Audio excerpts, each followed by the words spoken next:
listening to KSG Podcast. This is a short, crisp, concise, exam-oriented, edited editorial for civil services aspirants. In this podcast, we are going to talk about new finding at Harappan site. Source for the content is Divya A's article for the Indian Express. The latest round of excavations at the 5,000-year-old Harappan site of Rakhigarhi in Haryana's Hisar has revealed the structure of some houses, lanes, and a drainage system, and what could possibly be a jewellery-making unit, says Archaeological Survey of India, that is ASI, officials leading the project. Now let's take a look at these finds and what they mean for our knowledge of the site. First of all, we talk about the skeletal remains. The skeletons of two women were found at Mount number 7, believed to be nearly 5,000 years old. Pots and other artifacts were found buried next to the remains, part of funerary rituals back, ASI officials said. DNA samples have been sent for tests, whose outcome might provide clues about the ancestry and food habits of people who lived in the region thousands of years ago. The mound had yielded around 60 burials in previous excavations. S.K. Manjul, who is leading the excavation team, said the DNA analysis will help answer a lot of questions, anthropological or otherwise. Preliminary scientific tests will be done by the Birbal Sahni Institute of Paleosciences, Lucknow, before the samples being sent elsewhere for further forensic analysis from an anthropological perspective. Now, about the signs of settlement, this is the first time excavations have been done on Mound number 3, which has revealed what appears to be an aristocratic settlement.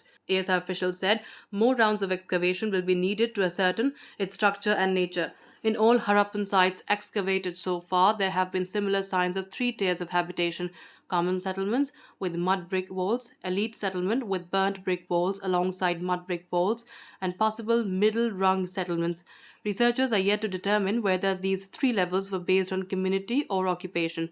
Clues may surface when excavations resume at Mound number 3 in September. Talking about the artifacts, other noteworthy finds including steatite seals, terracotta bangles, terracotta unbaked ceiling with relief of elephants, and the Harappan script. Arvind Manjul, Regional Director of North ASI, said the team also recovered some Harappan sealings, that is, impression of a seal on the surface, indicating that seals were used to mark objects belonging to a set of people or community as they are today.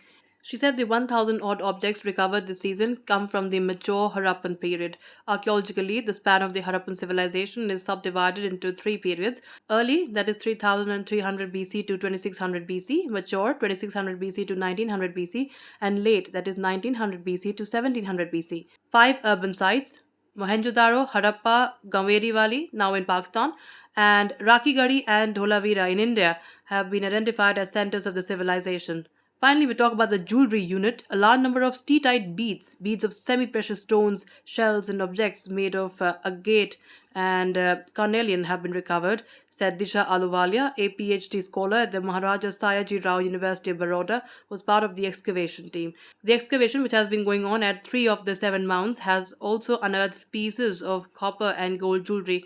Possible remains of a 5,000-year-old jewellery-making unit have been traced, which signifies that trading was also done from the city, ASI officials said. Manjul said that since there was no quarry of stones like lapis lazuli or shells in the region, the discovery shows extensive trade from areas as far away as Afghanistan, where lapis was found.